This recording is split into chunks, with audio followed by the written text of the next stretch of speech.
Buenas noches a todos. Les damos la más cordial bienvenida también a quienes nos ven por internet a este pequeño curso dentro de nuestro curso de Gnosis. Le hemos titulado La Gnosis del Budismo porque, bueno, realmente es un tema maravilloso, igual que todas las culturas ancestrales. Esta en especial pues aún mantiene muchos grandes principios de los cuales todos podemos aprender, practicar, ensayar desde nuestros hogares, desde nuestras ciudades, y bueno, creo que a todos de alguna manera siempre nos ha llamado la atención. El día de hoy pues vamos a tratar de hablar de algunos puntos que ustedes están viendo en la pantalla, y pues más que todo quisiéramos que fuese convirtiéndose en algo práctico, práctico desde la reflexión, práctico desde la comprensión, práctico desde la aplicación también que podemos realizar, y que también pueda ser un pequeño viaje por estas maravillosas tierras, ahora sí que dedicado a aquel pueblo maravilloso que ha sufrido tanto, y bueno, dedicado a los grandes maestros también que han podido transmitir esta enseñanza. Quisiéramos comenzar con una frase de Albert Einstein, curiosamente por allí, que encontramos y que es muy interesante. Dice: la religión del futuro será una religión cósmica, deberá trascender al Dios personal. Esto de mi Dios, ¿verdad? Mi Dios es el bueno y el tuyo no es el bueno. Dice, deberá trascender al Dios personal y evitar el dogma y la teología. Tendrá que abarcar tanto lo natural como lo espiritual, es decir, no solo los fenómenos de este mundo, sino también ese plano espiritual, y deberá estar basada en un sentido religioso que surja a partir de la experiencia de todas las cosas. Esta enseñanza maravillosa, esta frase maravillosa nos ha gustado mucho de Albert Einstein. Dice que surja a partir de la experiencia, no de que te lo impusieron o nos lo impusieron, de todas las cosas naturales y espirituales como una unidad significativa.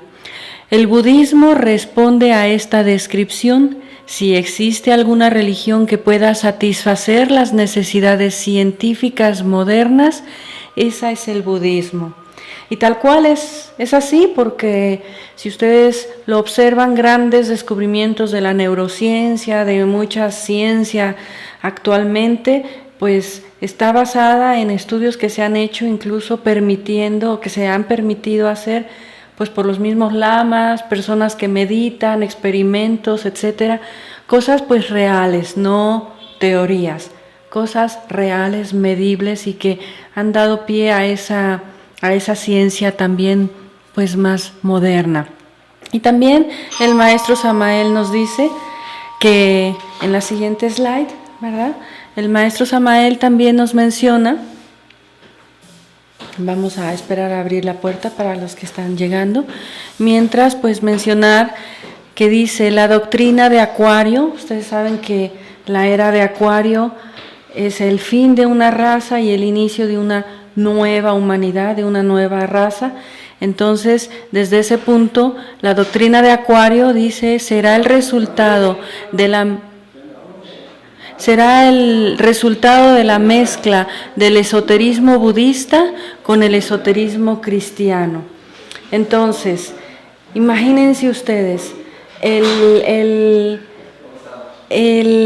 la humanidad que está por terminar y la humanidad que va a continuar, pues es algo que de alguna manera a todos nos impulsa, ¿no?, a comprender lo que dice el maestro Samael entre la mezcla del budismo, buenas noches, del budismo combinado con el esoterismo crístico, el esoterismo cristiano, vamos a decirlo así. Es maravilloso porque, como él nos dijo, Buda nos vino a enseñar pues la enseñanza precisamente de lo que es la palabra Buda. Buda es un término genérico, igual que la palabra Cristo es un término genérico.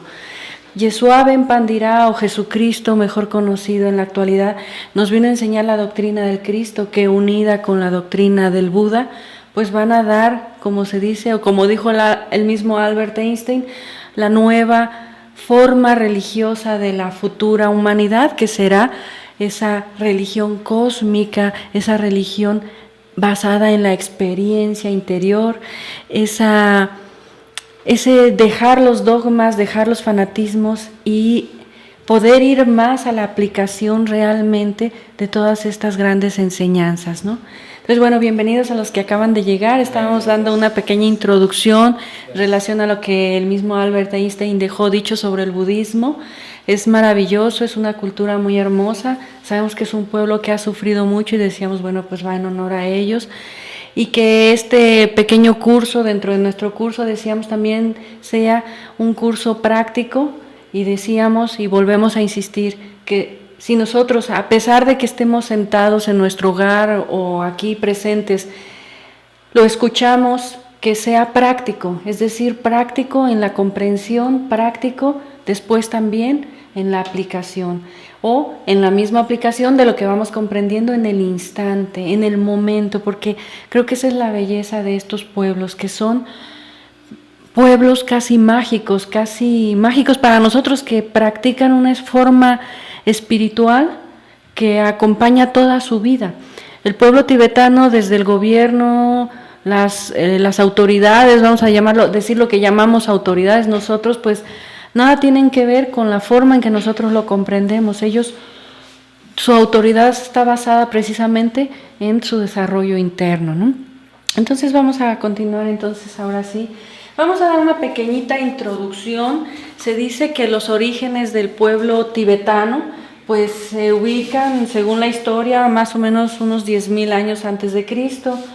Realmente pues todo esto de hablar de historia es muy relativo, por eso nuestro curso se llama La Gnosis del Budismo, porque vamos a mencionar algunos puntos que la enseñanza gnóstica nos da, y en este sentido nada más hacer un pequeño comentario donde mencionamos que según las enseñanzas gnósticas, realmente esa meseta del Asia Central, donde está ubicado el Tíbet, fue precisamente el lugar en donde se ubicó uno de los ramales que como semilla elegida o semilla selecta también surgió, vamos a decir, de los restos o los descendientes de aquellas razas que nosotros conocemos como la raza atlante. Recuerden ustedes que anterior a nuestra humanidad, ya lo dicen los pueblos aztecas y todos los pueblos sobre la faz de la tierra, no somos la primera civilización que pisa la faz de la tierra. De hecho, algunos historiadores ya en universidades estudian la Atlántida, aunque no lo muestran oficialmente en las escuelas, pero ya realmente son hechos, y ante los hechos pues hay que inclinarnos. Son muchas contradicciones que nos da la historia actual, pero que ya se reconoce que anterior a nuestra raza, bajo esa idea del diluvio universal cristiano o bajo la idea de cualquier otra cultura, pues nosotros somos los hijos no de la segunda humanidad, sino de la quinta raza que ha pisado la faz de la tierra. Y cuando la Atlántida se dice desapareció, pues surgieron esos 3 puntos específicos de sabiduría, o para poder dar un legado para fundar la nueva humanidad, que es nuestra actual raza aria. Y bueno, ubicamos a la cultura maya, a los egipcios y al Tíbet principalmente. Pero resulta que el Tíbet, por estar ubicado en esta zona tan específica, colindando con la India, con Nepal, con China, etcétera, y enclavado en el Himalaya, da una posición muy estratégica, y debido también al hermetismo original de su cultura, pues es la única quizás civilización de esta manera o de esta magnitud que aún conserva principios y métodos de trabajo ancestrales, aunque podríamos nosotros dar testimonio que también pues algunos pueblos mágicos en México, como zonas mayas, etcétera, precisamente aún conservan ciertas tradiciones. Pero bueno, el Tíbet tiene esa característica. Por allá una de las profecías que hizo alguno de los grandes seres en el Tíbet dijo que cuando las aves de acero y los caballos con llantas o con ruedas, etcétera, se surgieran, pues que el Tíbet se iba a difuminar por toda la faz de la tierra para traernos la enseñanza también a Occidente. Y recuerden que en el año 1950 específicamente el Tíbet sufre su última gran conquista, colonización o como quiera llamarse, pues de la China comunista, y es precisamente en el año 1950 que dice el maestro Samael, para los que ya nos siguen en estos estudios y para los que no, bueno, más adelante lo vamos a poder ir comprendiendo, pues que se da una pauta muy específica para la humanidad. Entra en acción el karma mundial y precisamente con vamos a decir, este evento, coincidiendo con este evento tan duro, tan difícil y que ha puesto pues obviamente en verdadera prueba a todos aquellos que practican el budismo dentro de este maravilloso país del Tíbet, ¿no? Podríamos decir que yéndonos un poquito hacia sus mitologías, un poquito de historia muy rápida, muy general, se dice que los primeros habitantes descendían de Avalokitesvara, de una emanación de Avalokitesvara y de Tara, la diosa Tara, que como emanaciones se forman una especie de mono y una diableza, y de ahí, después de muchos retornos o reencarnaciones que vamos a explicar, pues surge la humanidad actual. Esto pues es simbólico también. Recuerden que nosotros tenemos una herencia un poquito difícil de trascender, que es precisamente parte del estudio de este curso.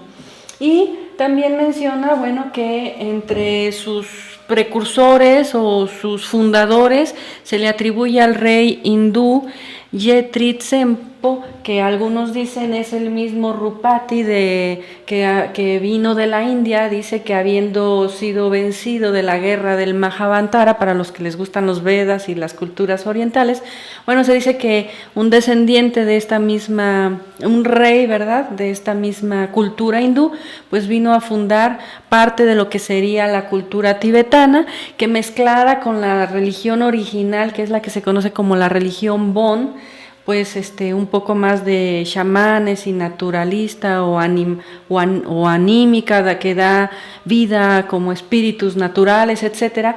Esta religión Bon, bueno, se va fusionando ya posteriormente con lo que sería el budismo. Se dice entonces que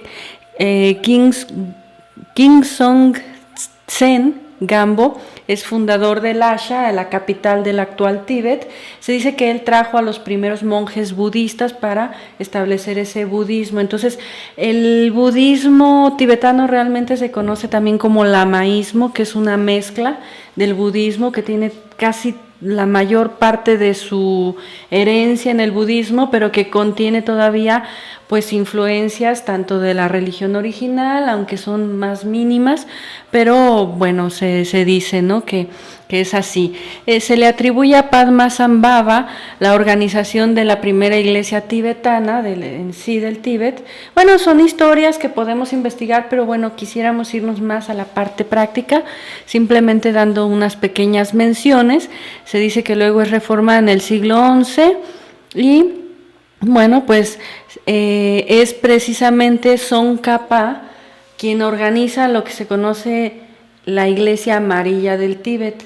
La Iglesia Amarilla del Tíbet, bueno, es una enseñanza firme, fuerte, trascendental, y que viene a ser como la culminación de ese budismo, ya que incluso se dice que Tsongkhapa es la reencarnación de Buda, puesto que se reconoce que Buda no terminó su trabajo. Entonces, ellos atribuyen a Tsongkhapa la reencarnación de Sakyamuni o de Siddhartha Gautama, conocido como el Buda, y bueno, él es el que organiza la Iglesia Amarilla del Tíbet. Y esto lo mencionamos porque existe también otra iglesia que tiene una tendencia totalmente negativa, que enseña tantrismo negro, y que bueno, la Iglesia Amarilla enseña la parte más alta, que sería el tantrismo blanco, que luego en esto más adelante vamos a explicar, pero para aclarar, ¿verdad? Que no todo en el Tíbet, tampoco no todo es blanco, es decir, también ha habido pues esa distorsión, vamos a decirlo así, ¿no? Bien, no sé si tengan algún comentario, alguna pregunta. Yo creo que es algo muy histórico, muy básico, que a lo mejor vamos a poder incluso investigar mejor nosotros o cada uno en su hogar. En relación a las influencias de lo que es la cultura tibetana, tenemos también, pues, básicamente que su actual líder, el Dalai Lama, el 14º Dalai Lama, es llamado Tenzin Gyatso. Todos creo que lo conocemos personalmente como una opinión muy personal. Podríamos decir que es casi de los pocos o del único líder realmente espiritual que en la actualidad pues podríamos reconocer con un trabajo interior. Casi todo lo demás se ha convertido en puestos políticos, movimientos sociales, etcétera, intereses económicos. Podríamos nosotros opinar, simple y sencillamente, si se nos permite, pues que el Dalai Lama, a pesar de su ya mayoría de edad, pues representa un verdadero líder espiritual para tanto su pueblo como ejemplo de práctica del mismo budismo. Ustedes saben que el budismo practica la sencillez, no busca la riqueza, ni el apego, ni muchas otras cosas. Y bueno, es un verdadero líder internamente. El maestro Samael pues hablaba mucho también del Dalai Lama, ¿no? Tristemente, bueno, pues son de los pocos personajes sobre la faz de la tierra, ¿no? Que puedan liderar una enseñanza de ayuda a la humanidad en base a un sentir real de hechos, de convicción y de resultados, porque también hay que ver que se necesita ver resultados. El lamaísmo tibetano, bueno, está influenciado tanto por Confucio en la época de la China, pues ya sabemos, todos hemos escuchado hablar de Confucio, tenemos una herencia de Confucio maravillosa, muchas frases que todavía decimos, no hagas a otros lo que no quieras que te hagan a ti, etcétera, etcétera, vienen fundamentadas precisamente por enseñanzas de Confucio, quien se dedicó a establecer una correcta relación social, Estado, gobierno con el pueblo, familias, etcétera. Y bueno, en su otro aspecto, Lao Tse, que sabemos, pues escribe el libro del Tao Te Ching, o nos da la enseñanza del taoísmo, lo inmensurable, lo no conocible o lo no... Lao Tse decía que lo que se pueda escribir y hablar del Tao no es el Tao, ¿verdad? Entonces es, bueno, una enseñanza más trascendental, un poco más difícil de digerir. Sin embargo, bueno, tiene influencia también, igual Kuan Yu, precursor de la meditación Zen. Encontramos, pues, entre la mayor representación de la influencia de ese lamaísmo tibetano a Buda. Y ahora sí, vamos a entrar un poquito en este tema, en esta práctica de esta enseñanza, y vamos a detenernos un poquito a decir, bueno, Buda es precisamente el precursor, como su nombre lo indica, de eso que conocemos como budismo, también llamado Buda, o el budismo como Buda Dharma, es decir, de alguna manera nos hace alusión a un Dharma. Dharma a veces es una palabra que se ha confundido como karma bueno. Realmente la palabra Dharma, y por eso el budismo también tiene esa acepción como Buda Dharma, nace, vamos a decir, de lo que sería la experiencia de Siddhartha Gautama Sakyamuni al encontrar su iluminación, al encontrar esa experiencia con lo real, con lo verdadero, al lograr su iluminación, entonces él la comparte a través de su enseñanza. Y es esta enseñanza la que de alguna manera es esta enseñanza la que de alguna manera pues llamamos Dharma. Dharma es la práctica, en el caso del budismo, pues de la enseñanza budista. Dharma es en sí la enseñanza encarnada. El Dharma se obtiene solamente, dicen los orientales, por medio del trabajo interior. Y es algo muy elevado, muy diferente a decir un buen karma. Cuando hablemos de las leyes como la ley de karma, la ley de evolución, la rueda del samsara y algunos aspectos importantes que vamos a mencionar en estos días, vamos a poder encontrar esta diferencia. Buenas noches, bienvenidos. Vamos a poder encontrar esta pequeña o gran diferencia que es importante que desde ahorita comprendamos. Una persona que hace un bien, vamos a decirlo, según la ley del karma recibe un bien, ¿verdad? Según la ley del karma, una acción negativa va a traer una acción negativa, un resultado negativo, de lo que se deduce que existe el buen karma y el mal karma.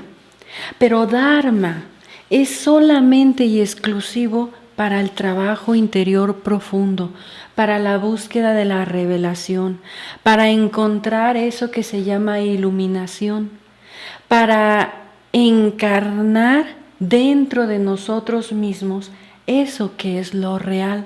Por eso la palabra Dharma no tiene una traducción exacta, pero significa lo que es, o las cosas tal y como son.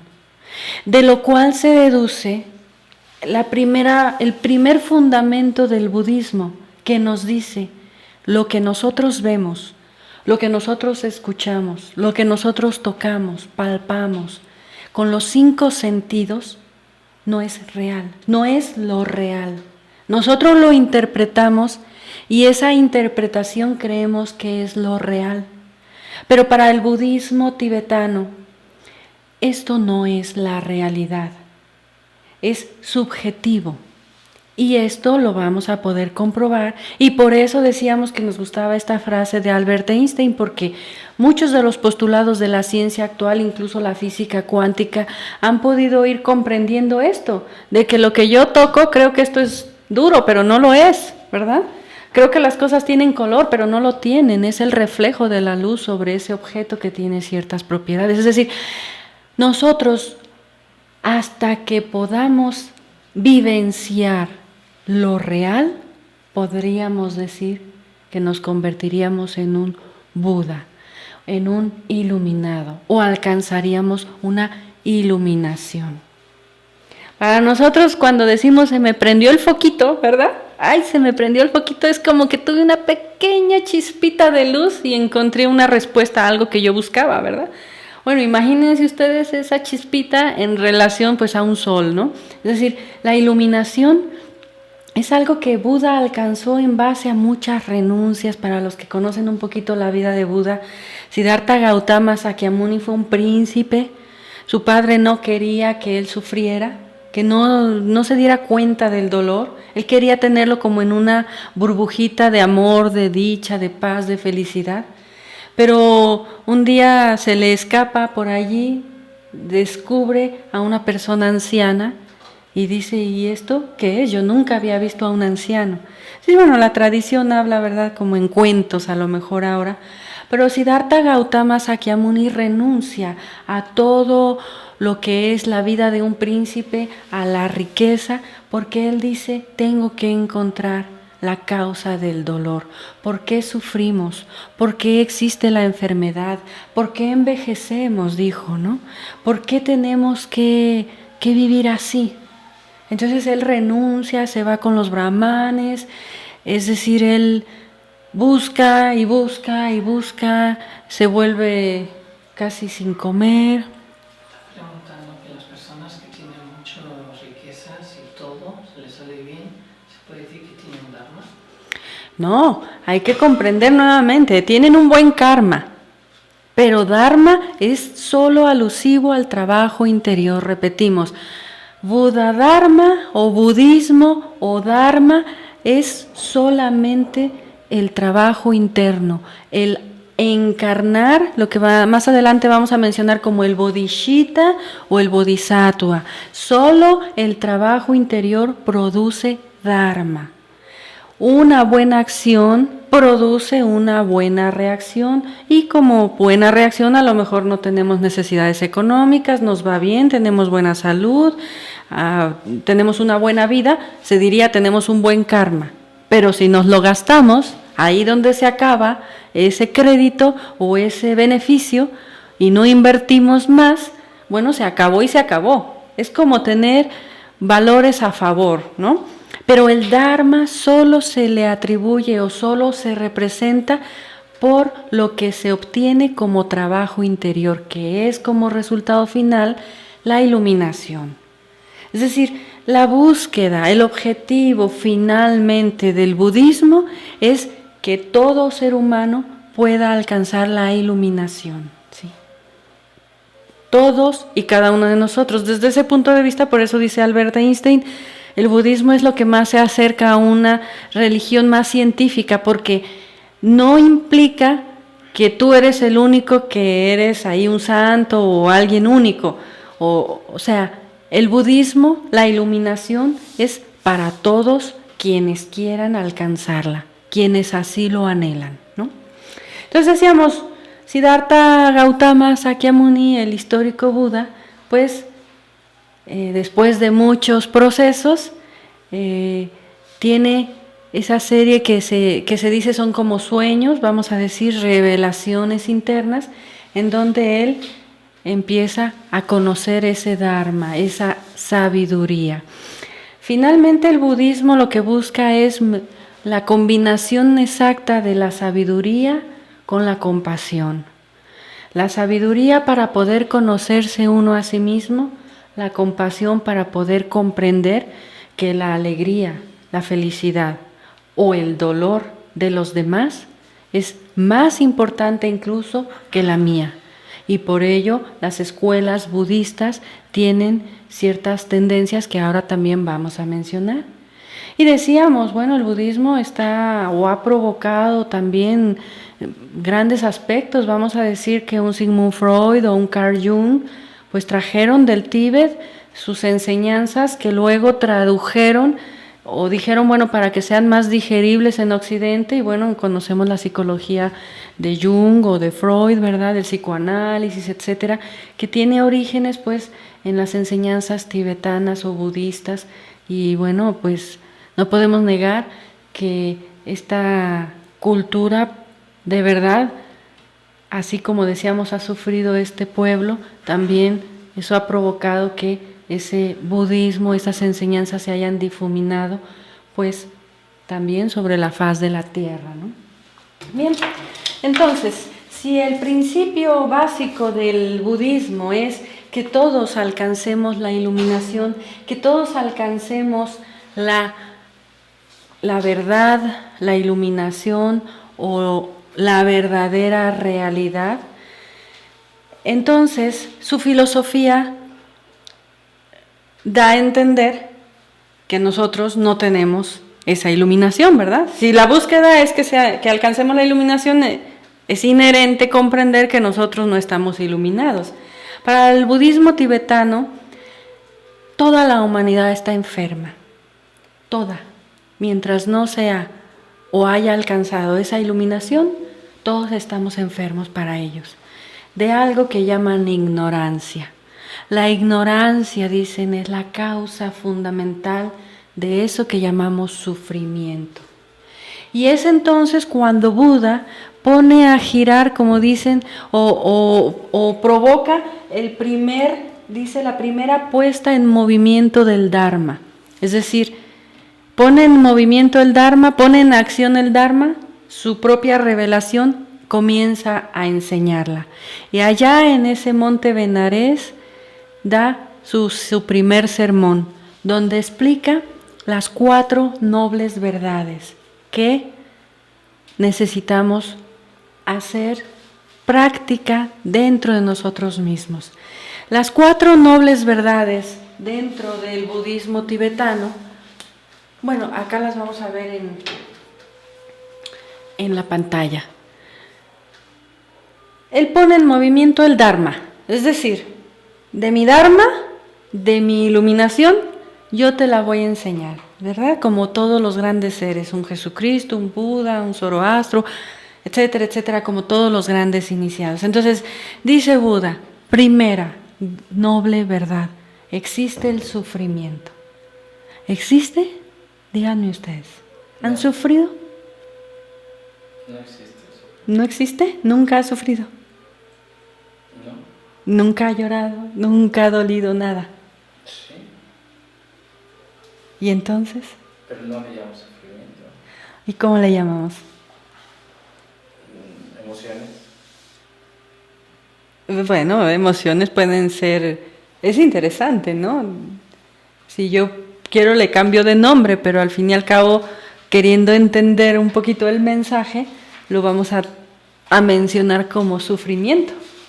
Pero podemos llamarle emociones. De hecho, los orientales le llaman, les voy a decir cómo, emociones perturbadas, ¿verdad? O sufrimiento, como ustedes quieran llamarle, ¿no? Pensamientos perturbados, dicen ellos. Entonces, la primera gran verdad que enuncia Buda dice, existe el sufrimiento. Desde el momento en que nosotros nacemos, ya lloramos, ¿no? Cuando vamos a morir, pues ya lloramos, ¿no? Cuando se nos muere alguien querido, pues ya lloramos. Cuando no tenemos la economía que quisiéramos, pues estamos mordiéndonos las uñas.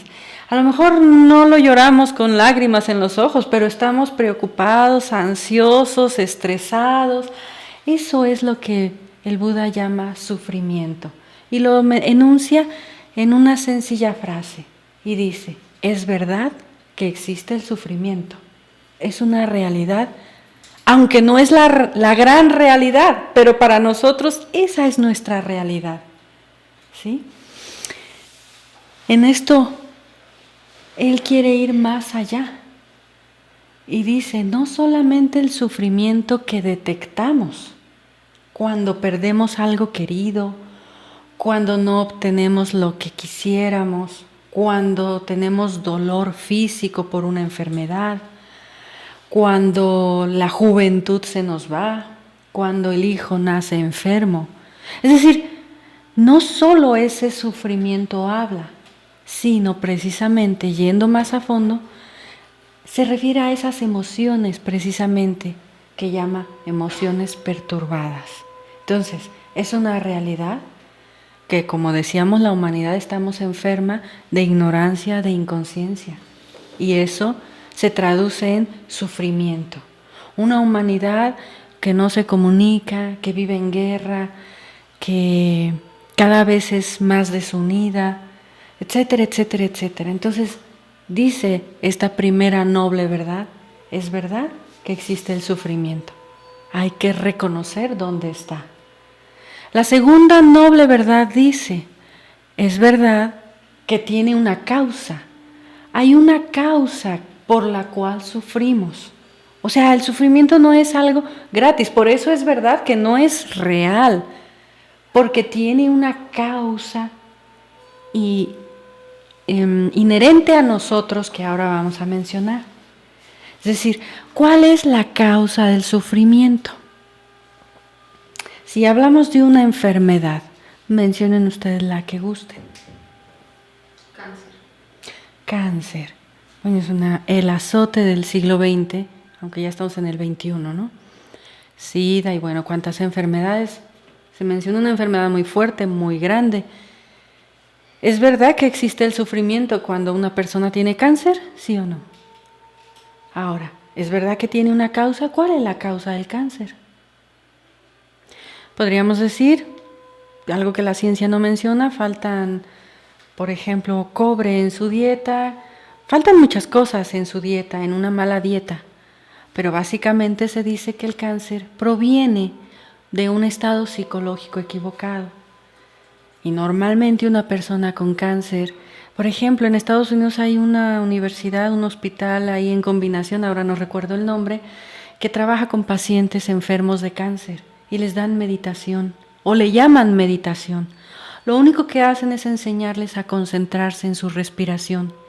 Y con eso, en unos instantes que se concentran las personas en su respiración y tocan su corazón, el fenómeno más notorio es que todas lloran. Y lloran y se desahogan de algo que no han podido perdonar, de algo que no han podido olvidar, de algún rencor. Es decir, el 90 y tanto % de las enfermedades, para no decir el total, tiene una causa psicológica. Eso parece que se puede... La transmisión.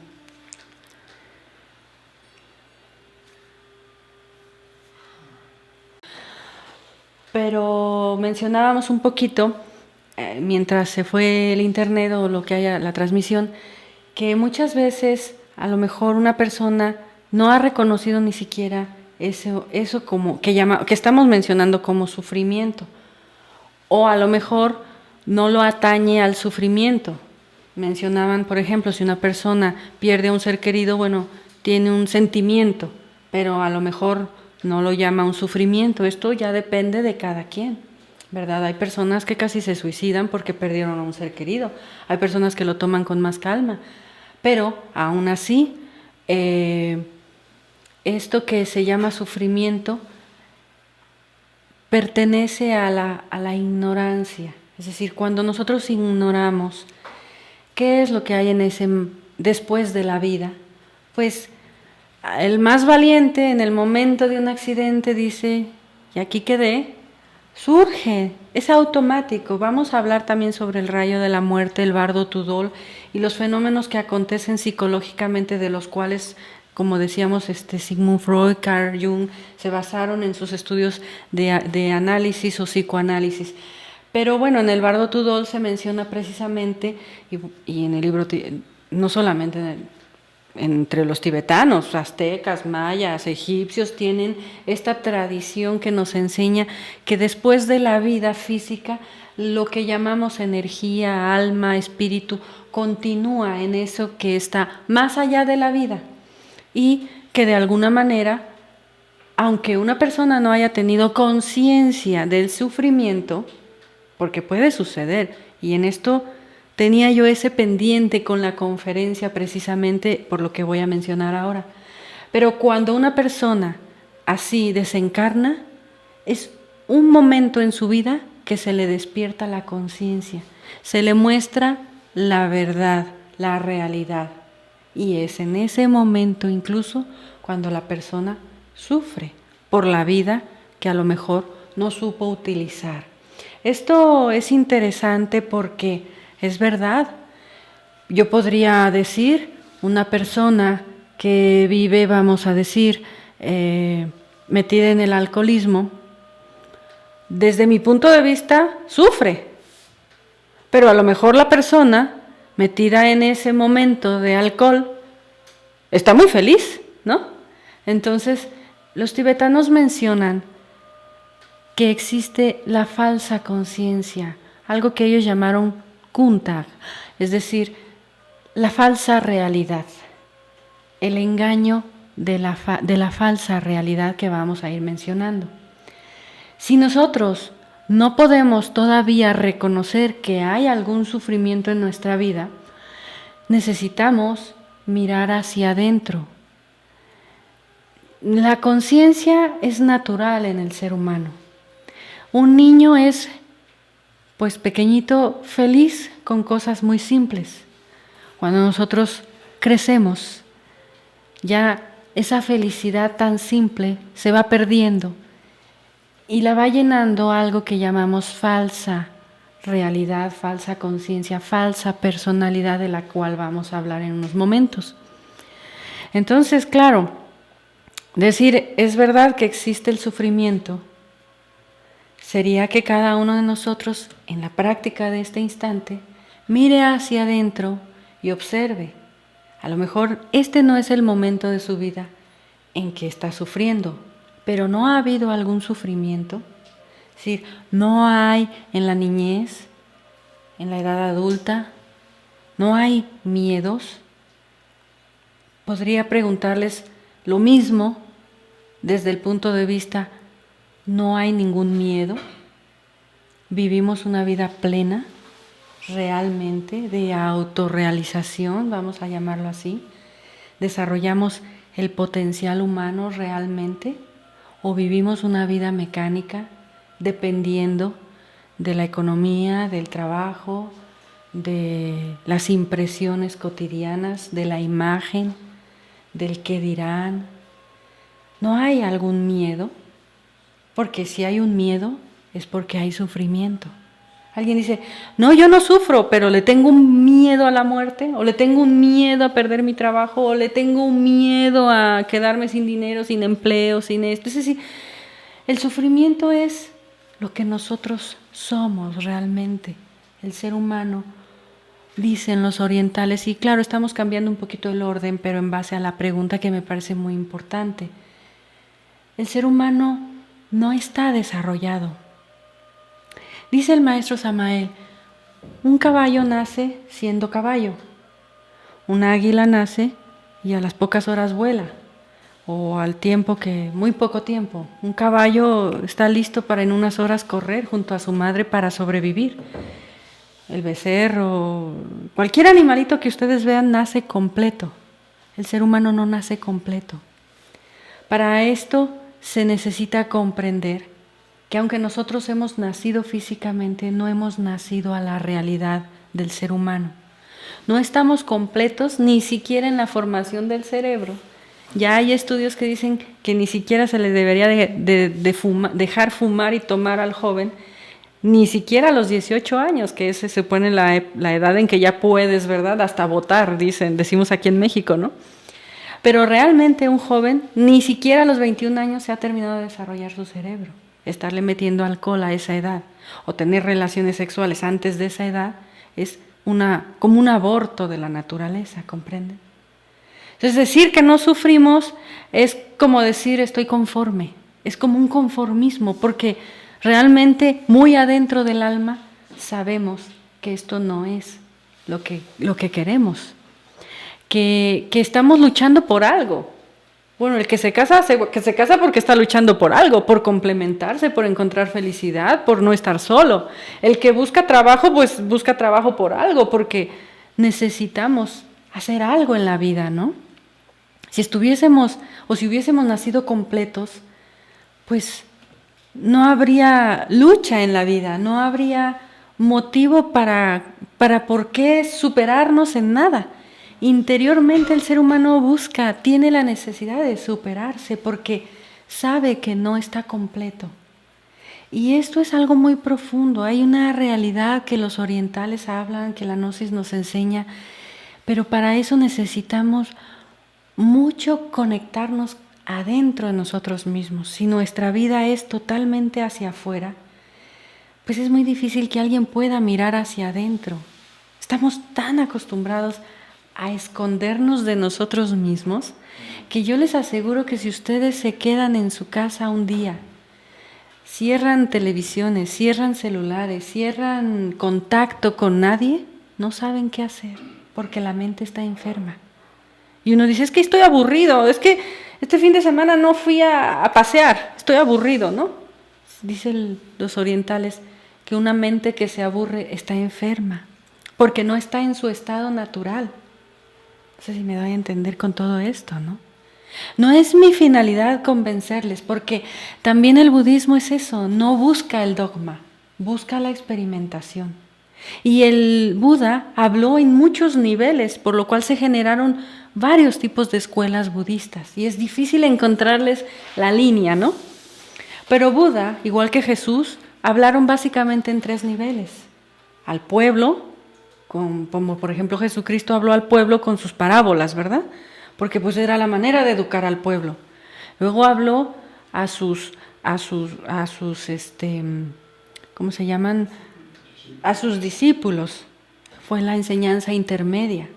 Y allá tuvo una cantidad de matrimonios a los cuales les enseñó de una manera diferente el cristianismo. Y a sus apóstoles, que fueron solamente, se supone 12, o que en conjunto formaron 12, entre que Judas lo traicionó y todo esto, luego son 12 el símbolo, A ellos les enseñó lo más oculto, lo más velado, y lo escribió en un libro que se llama Pistisofía, finalmente. Y para entenderlo, bueno, a ver con qué te lo digieres, ¿verdad? Necesitas estudiar el lenguaje para poderlo entender. Igual el budismo, si te metes muy adentro, pues hay cosas que no entiendes. Dices, pero a mí de dónde me dicen que yo sufro si yo no sufro, ¿verdad? O sea, pero hay que entender el idioma también de este budismo, ¿no? En donde se dice, existen causas del dolor humano. Si alguien dice, yo no sufro, no sé si es la palabra mal entendida en nuestra cultura, pero si a mí no me está yendo mal, pero sé que hay guerra no sé, en mi propio pueblo, ¿verdad? Pues sufro porque veo dolor en la humanidad. Yo no puedo estar totalmente feliz, aunque sí lo hacemos la gente de las ciudades, ¿verdad? Cuando sé que alguien no tiene pan que comer, cuando sé que hay niños que están sufriendo, cuando sé que en la India la mujer está siendo bastante torturada, cuando sé que hay guerras, hay carreras armamentistas, cuando sé que el mundo está siempre en un hilo ante una posible tercera guerra mundial. Es decir, el sufrimiento es algo muy amplio. Es la ignorancia de no sé qué va a pasar, de no sé dónde estoy, de no sé quién soy, de dónde vengo y hacia dónde voy. Entonces dice Buda, el budismo, es verdad que ese sufrimiento tiene una causa. Y la causa del sufrimiento, dice, está básicamente, además de la ignorancia, obviamente, en ese hábito, dice él, de separar el yo con el otro, el yo con lo demás. Esto crea celos, envidia, odio, resentimiento, rencor, miedo, pereza. Es decir, este mal hábito que tenemos los seres humanos de separar yo con lo demás. Si nosotros pudiésemos entrar, por ejemplo, en la psiquis, no sé, de un león con su manada, veríamos que ellos no ven yo. Y aún así a lo mejor el animal tiene todavía ciertas facetas instintivas que se confunden o que son precursoras del yo. Por eso el ser humano es animal intelectual, porque la parte instintiva gobierna en nuestra vida. Y el ignorar, el tener una falsa educación y todo lo que se ha ido generando en nuestra humanidad actual, provoca eso que llamamos yo. Ese yo es lo que los orientales llaman agregado psicológico, algo que no es de tu alma, de tu conciencia, algo que es pasajero, que es efímero, algo que está, como dice, una emoción perturbada, una mente perturbada. Ese yo es la causa del sufrimiento, dicen los orientales. Y si existe el sufrimiento, y el sufrimiento tiene una causa, ¿sería posible que si quitamos las causas, evitemos el dolor, el sufrimiento? Dice Buda, sí. La tercera noble verdad del budismo es que si cesan las causas, cesan las consecuencias. Si cesa el deseo, cesa el dolor. Si cesa el ego, el yo, el mí mismo, cesa el sufrimiento. Esto es como decir, dicen los orientales, es que el que no tiene, sufre porque quiere tener. El que tiene, sufre porque quiere tener más. Y el que tiene suficiente, sufre porque no lo quiere perder. Y no nos damos cuenta que al fin y al cabo, todo lo vamos a perder. Todo lo vamos a perder, ¿no? Entonces dice, si yo evito la causa, ¿evito el dolor? Sí. La cuarta noble verdad nos dice, existe un camino, existe una manera de hacer que el dolor o el sufrimiento acabe, cese. Y ese es todo el objetivo del budismo tibetano básicamente. Todo va centrado en esto, en comprender que a nadie nos gusta sufrir, que todos buscamos la felicidad por naturaleza y que esa felicidad va siempre acompañada de la felicidad de quienes nos rodean. Yo no puedo ser feliz, vamos a decir, una mamá no puede ser feliz si su hijo sufre. Aunque ella no sufra, su hijo aunque ella no esté pasando un sufrimiento, si su hijo sufre, ¿no sufre ella? O si tú amas a alguien y lo ves sufrir, ¿no sufres tú? O sea, ¿no te duele? Claro que te duele, claro que sufres, claro que es una realidad que el Buda dijo.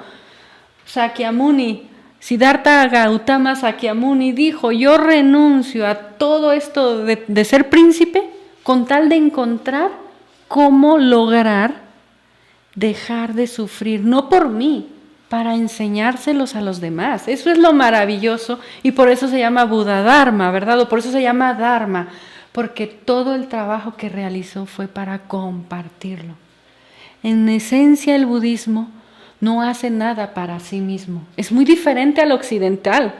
Nosotros estudiamos ¿para quién? ¿Para quién? ¿Para qué estudiaron? ¿Estudiaron? Para una superación personal. Para una superación personal. O sea, ya lo dijeron ustedes, ¿verdad? Es la palabra. Superación personal. Yo. ¿No? Los budistas pasan años y años y años de pruebas, de estudios en sus lamasterios. Alguno, por ejemplo, como Lobsang Rampa para aprender las hierbas, ¿no?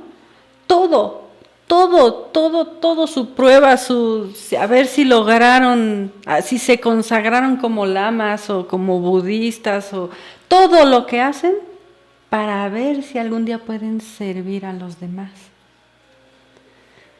Nosotros originalmente así hacíamos, ese es el juramento de Hipócrates para el médico, por ejemplo, ¿no? O para el abogado, pero ahora es al revés, ¿no? O sea, me hago médico porque es el que gana bien y porque voy a ganar muy bien y voy a tener mi buen consultorio y si puedo ayudo un poquito para que mi conciencia no se sienta tan apaleada, ¿verdad? Esta forma en que nosotros usamos a la conciencia es muy dolorosa. Por eso se dice, a lo mejor el ego no sufre, pero la conciencia sí. Y es que aquí hay que distinguir dos cosas también. Cuando uno cree que le está yendo muy bien, para el alma, lo de adentro, lo más puro de nosotros, no le está yendo bien, créanme. Pero cuando a uno aparentemente le está yendo muy mal, son los mejores momentos de, si lo quieren llamar, superación personal verdadera. Así es.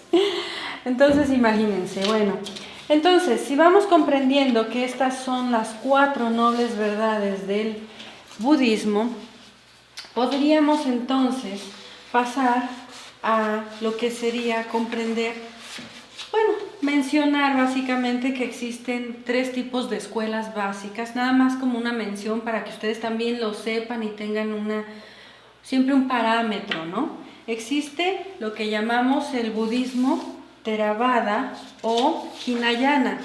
El budismo Hinayana es el pequeño vehículo que se llama, es decir, la escuela budista que busca lo que llaman los budas praitecas, los budas de contemplación o budas que buscan liberarse para encontrar eso que llamamos el nirvana.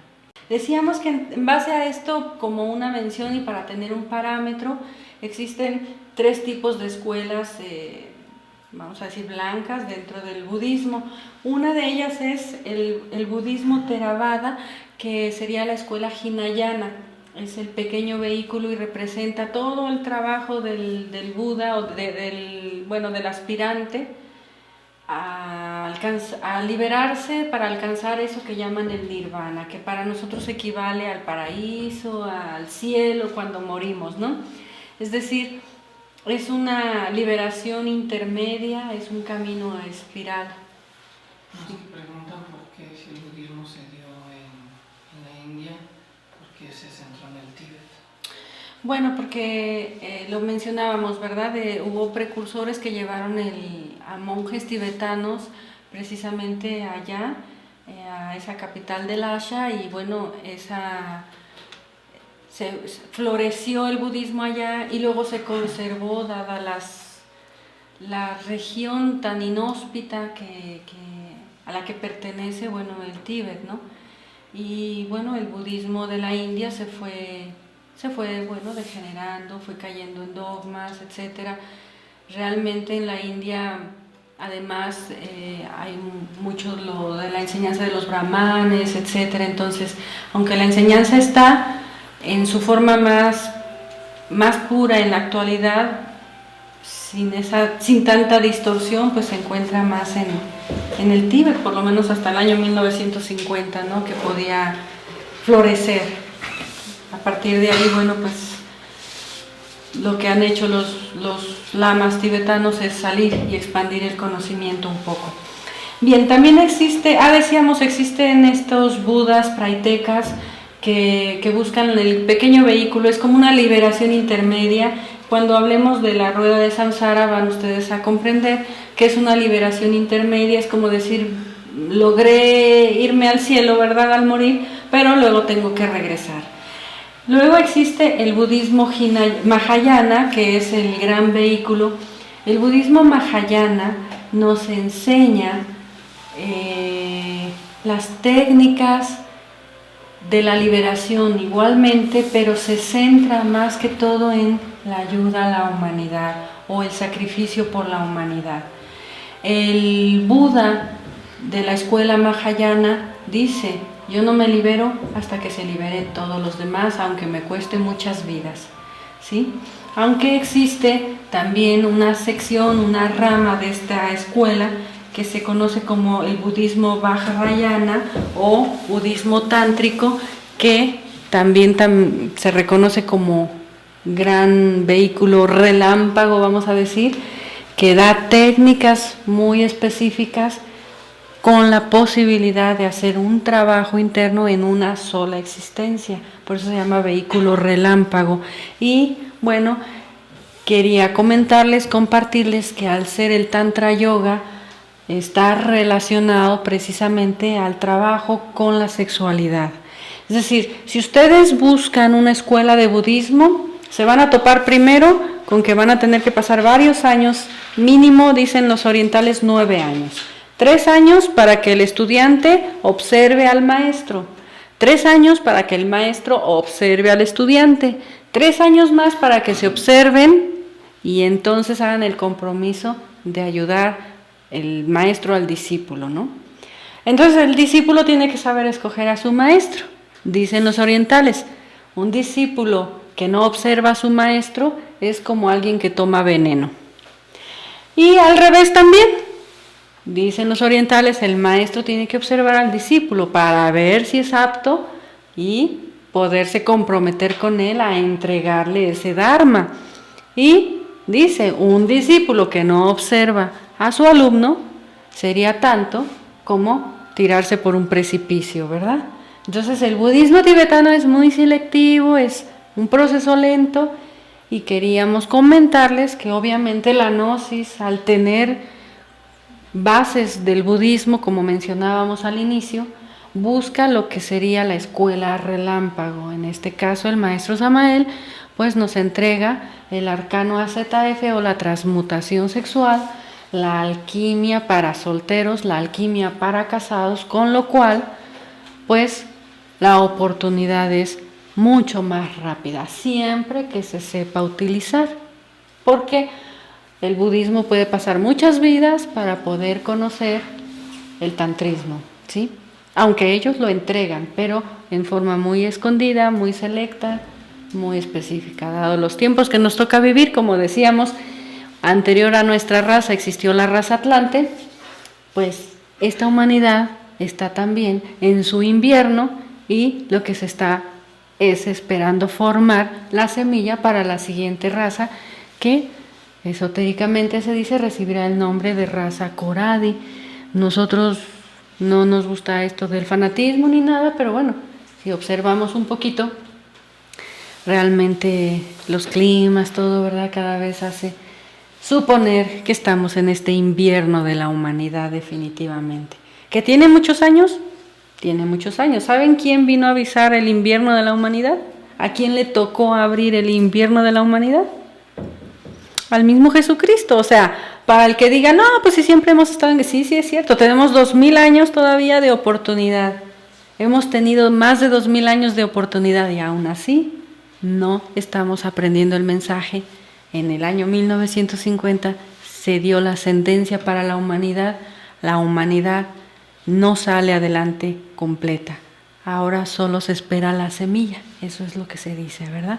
Entonces, no es para que nadie piense, o como cuando se estuvo diciendo que en el 2013 se acababa el mundo y este tipo de cosas que lo único que hacen, nuevamente volvemos a lo mismo, es enfermar más nuestra mente, ¿verdad? Porque no hay una comprensión.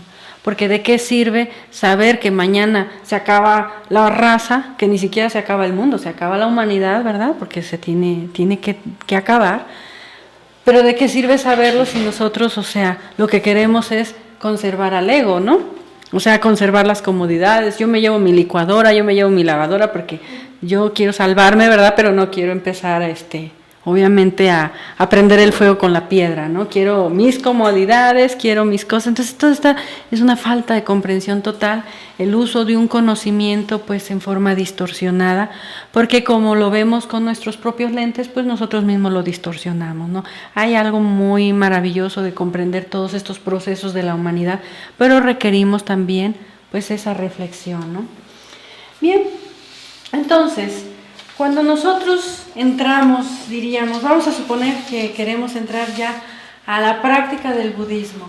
Las primeras meditaciones son 4 reflexiones básicas, y estas sí las vamos a mencionar aquí rapidito, que se van a llevar a su hogar, que van a poder meditar en estos días. Sería lo primero en lo que hay que meditar si es que nos gustaría practicar la gnosis, el budismo o los principios que nos lleven a esa iluminación algún día. Lo primero que tenemos que reflexionar, dicen ellos, es en la preciada y rara vida humana de espacio y oportunidad. En la preciada y rara vida humana de espacio y oportunidad. Ellos dicen, tener esta vida cuesta mucho, es muy difícil conseguir una existencia como la que ustedes tienen y muy fácil de perder. Es decir, pónganse a pensar, ¿qué sería que ustedes ahorita, en lugar de estar recibiendo una plática de oportunidad, estén, no sé, en medio de una guerra, en un país como África, donde yo qué voy a pensar en la iluminación, yo lo que quiero es un pedazo de pan? Pónganse a reflexionar en la preciada y rara vida de espacio y oportunidad. Es decir, en valorar la existencia que tenemos, con un cuerpo físico que nos permita hacer un trabajo interior. Porque pónganse en el lugar de alguien que ha nacido, pues no sé, con alguna invalidez. En esta vida no tendría la oportunidad de hacer el trabajo del gran vehículo relámpago que estamos mencionando, ¿verdad? No tendría la oportunidad porque no podría transmutar sus energías sexuales, por ejemplo. No tendría la oportunidad porque a lo mejor no nació en un país con la oportunidad. No tiene una economía, no tiene una estabilidad humana, etcétera, etcétera, etcétera. Entonces, ante todo reflexionar, si tenemos la oportunidad de realizar un trabajo psicológico y si lo vamos a echar por la borda, por la ventana, si nos vamos a gastar esta rara oportunidad o la vamos a aprovechar, ¿sí? ¿Cuántas veces desperdiciamos la vida, no? La juventud, y cuando llegamos ya muy mayores decimos, ay, si yo hubiera, ¿no? El famoso si yo hubiera no existe. Para el budismo, lo más importante es el aquí y el ahora. ¿Con qué cuento ahorita? Si cuento con una preciada y rara oportunidad de esta existencia, no la tires por la borda, ¿no? Si tienes salud, si eres una persona completa, vamos a decir, si puedes practicar en pareja, o como soltero, pero principalmente en pareja, estas enseñanzas. Entonces estamos diciendo que de 100 que tienen la oportunidad, estás siendo uno de esos 100, porque ¿cuántos no cuentan con una pareja estable? ¿O cuántos, aunque tengan la salud, tienen una dirección diferente en la misma sexualidad? Para no mencionar nombres, no estamos en contra de nadie, pero la oportunidad es para el matrimonio, ¿no? Eso lo decimos desde ahorita porque lo que estamos mencionando es que la Gnosis es una escuela de ese gran vehículo que practica o que busca practicar el budismo tántrico, ¿sí? Si ustedes o quienes nos ven por internet no buscan esa práctica, entonces les recomendamos que vayan a una escuela donde puedan recibir ese kinder despacito, ¿no? Y les enseñen a meditar, a respirar, y pasen 3 años observando a la escuela, y la escuela los observe otros 3 años, y después otros 3 años intenten empezar, y cuando estén listos, bueno, entonces la oportunidad se volverá a dar, si es que es así, ¿no? Pero tomen en cuenta pues que no tenemos ni mucho tiempo por el cuerpo físico, ¿verdad? Porque eso sería para pues cuando nos educan desde pequeñines, ¿no? Y no tenemos mucho tiempo por las situaciones kármicas de la misma humanidad. Si ustedes observan, la cuestión económica cada vez es más difícil. Yo recuerdo que antes el papá llegaba a la casa, comía, estaba 1 hora, 2 horas y luego se volvía a ir a trabajar, la mamá estaba en su casa, ¿no? Luego con la famosa disque liberación femenina le dieron la disque oportunidad a la mujer de trabajar. Sacamos a la mujer del hogar, ahora trabajan los dos, ninguno tiene tiempo para verse en la comida, se ven un rato en la noche, ¿no? Y dices que esa es una gran oportunidad, pues deja que veas lo que viene, ¿verdad? Es decir, esto no va para mejor, esto va siempre, pues como decíamos, con sufrimiento por la ignorancia, ¿no? Nos dejamos atrapar muy fácilmente y nosotros somos creadores de nuestra sociedad. Entonces, si tienes esa rara y única oportunidad de vida, reconoces que es muy fácil perder la oportunidad y tienes anhelos, pues ahí está tu primera apuesta, ¿verdad? La siguiente meditación o reflexión que ustedes pueden hacer en su hogar es en relación a lo que ellos llaman la impermanencia y la muerte. Y alguien va a decir, no, es que a mí eso no me gusta, es ser negativo, yo para qué voy a pensar en la muerte, si ahora voy a tener que ver a quién le dejo el testamento, y el testamento cuesta mucho, todavía no estamos en septiembre, ¿verdad? Que es más barato. No, yo para qué pienso en eso, ¿no? No, nosotros lo que les pedimos es que ustedes reflexionen en que nada es perecedero, ni la belleza del cuerpo físico, ni la cuestión de la casa, también la casa se deteriora, ¿verdad? Es decir, todo es perecedero. Lo único imperecedero es ese bodhicitta que vamos a hablar más adelante. Pero por hoy, si nosotros no podemos comprender que todo es impermanente y que la muerte va a igualarnos a todos, entonces tampoco es este estudio para nosotros, porque muchas personas llegan buscando este tipo de estudios a ver si se les soluciona la vida para que sea más permanente, ¿verdad?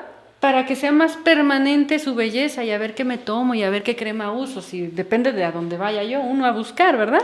Otros vamos a buscar una escuela donde nos digan, no, ya estamos entrando a los círculos superiores y vas a ser un maestro ascendido mañana y el futuro de la humanidad es que todos vamos a ser felices, todos vamos a hacer amor y paz. Bueno, no. Entonces, esto tampoco es para nosotros, porque si no lo comprendemos, hasta negativo nos va a parecer. Pero el tibetano dice, quien no sabe morir de instante en instante, no sabe vivir. Esto es muy diferente, ¿verdad? No, es que yo no quiero morir, yo quiero vivir, diría alguien. Sí, pero si tú no sabes morir, no sabes vivir. ¿Y eso por qué? Díganme ustedes. Quien no sabe comprender, por ejemplo, que un momento de ira. ¿Ustedes se han enojado alguna vez? ¿Ese sí? Bueno, digo, ya sí, que si no se han enojado nunca, entonces estoy hablando con ángeles, dije, ¿no? Pero bueno, si ustedes alguna vez han sentido enojo, ira, y no comprenden que no es eterna, que la ira pasa, y que cuando pasa viene la consecuencia, que es el sufrimiento, ¿verdad? Vienen los divorcios, vienen los enojos, las separaciones, vienen los sufrimientos varios que ustedes quieran mencionar, ¿verdad? De lo como que de tantos ya no sé cuál agarrar, ¿no? Si uno no puede comprender que la ira es pasajera, que no pertenece a nuestra alma, no voy a poder eliminar esa causa. Si yo elimino esa causa, estoy provocando una pequeña muerte en mí mismo, una pequeña muerte psicológica.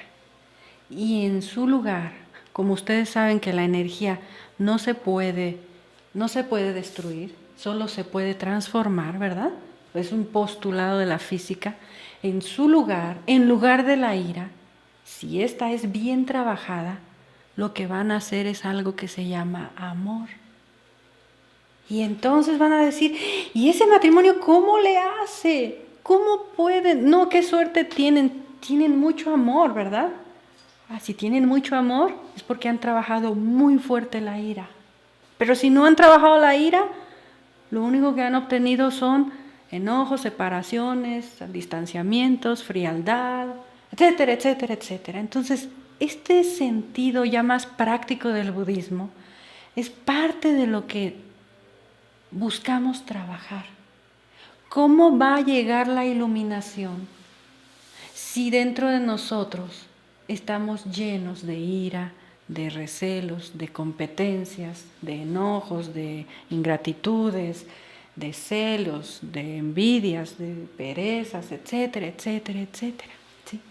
Entonces, hay que comprender y meditar que un día nos vamos a ir y que es parte del proceso.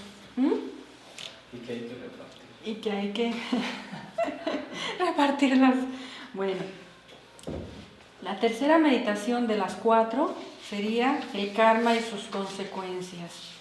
Meditar que todo tiene una consecuencia en la vida, aunque se va a mencionar esta conferencia más adelante, comprender que todo tiene una consecuencia. Nada tenemos que no merezcamos, nada. No quiere decir con esto que yo voy a decir, tú te mereces eso, tú te mereces aquello. No, se trata de que cada uno vea lo suyo, que nada es que no merezcamos, que todo lo hemos creado nosotros, que si tenemos una oreja más grande que la otra es porque tiene una causa dentro de nosotros, que si tenemos una vida muy difícil es porque nosotros nos la creamos, que si no somos felices es porque nosotros lo creamos. Entonces más vale la pena, por lo menos, practicar el buen karma que el mal karma, ¿verdad? Acciones positivas. Y por último, meditar en el sufrimiento. Como decíamos, necesitamos reflexionar dónde duele. Ustedes tienen que ser sus propios doctores, ustedes tienen que ser sus propios médicos. El budismo, igual que cualquier enseñanza, igual que la gnosis, busca no el dogma. Y para que no haya dogma, tiene que darse la experiencia real. Y para que haya experiencia real, cada uno tiene que ser su propio médico, ¿sí? Ustedes tienen que ver dónde les duele. Si no les duele nada, no vayan al médico. Karma es lo opuesto al Dharma. No. Hay buen karma y mal karma. El Dharma es el resultado del trabajo interior. El Dharma es lo que nos han dado los grandes maestros, su enseñanza. El Dharma es la práctica del trabajo interior.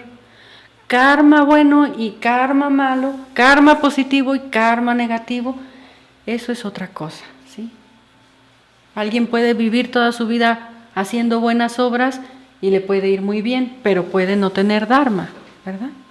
Aunque, dice el Pistis Sophia, y si alguien que ha hecho buenas obras y muere, pero no conoció, vamos a decir en términos budistas, el Dharma,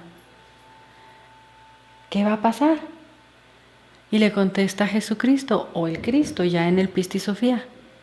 Si alguien que hizo buenas obras en una vida y muere sin esa iluminación,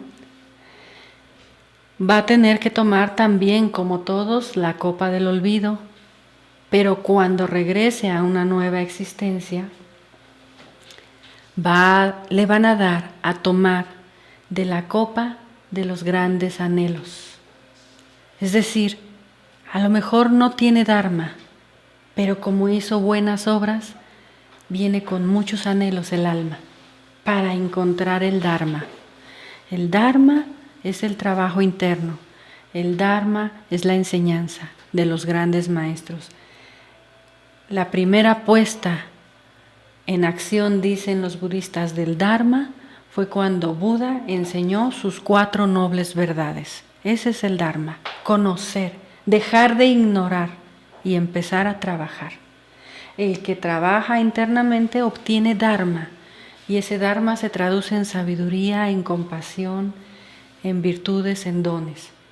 Por cierto, mencionarles que los budistas tienen deidades y hacen oración a sus deidades. Por ejemplo, en esta meditación que les decimos que reflexionen, pues ellos se sientan a hacer sus oraciones, sus meditaciones enfrente de las figuras de sus deidades. Pero sus deidades nunca son como nosotros las entendemos. Que nosotros creemos que ese es un Dios que está allá en el Edén o en algún lugar, ¿verdad? No, para ellos las deidades representan aspectos de la mente. Por lo tanto, si una persona está llena de ira y se sienta a meditar en la compasión, está buscando el estado interior que le conduzca a hacer a un lado el enojo y permitir que fluya de su interior la compasión. Para el budista todo está dentro de nosotros. La búsqueda del budismo es la iluminación a través del desarrollo de toda la potencialidad humana, de todas las perfecciones de que somos capaces de ser, pero en base a eliminar la ignorancia, el sufrimiento, el ego, ¿sí? Y esto, bueno, pues sería la primera parte. Nos faltó hablar un poquito del yin, del yang y de este hombre crisálida, pero bueno, tenemos varios días, así que mejor insistir un poquito en cualquier duda que tengan para no avanzar si no se comprende. De tareillita, para comenzar, pues estas reflexiones, ¿sí? Es importante que si queremos ahondar en el budismo, más que todo en una comprensión, pues vayamos practicando. Comprender, pues que tenemos esta rara oportunidad, porque estamos recibiendo incluso una enseñanza. Comprender que nada es permanente, que la belleza se va a acabar, que la juventud se va a acabar, que la salud se va a acabar, el cuerpo se va a acabar. Así que nuestra apuesta tiene que ser en una existencia de conciencia, no en una existencia de personalidad o de apariencia o de lo que vamos a continuar estudiando, ¿sí? Pues por hoy que pasen buenas noches.